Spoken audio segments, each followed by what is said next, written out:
Hello everybody, welcome back to HardReset.Info channel. In today's video, I'll show you how to easily change focus metering on your ELGATO Facecam Pro.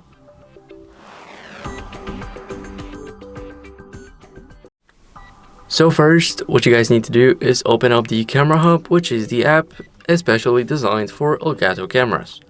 Now go over to the device and make sure that you selected the ELGATO Facecam Pro as an input. And now go over to focus.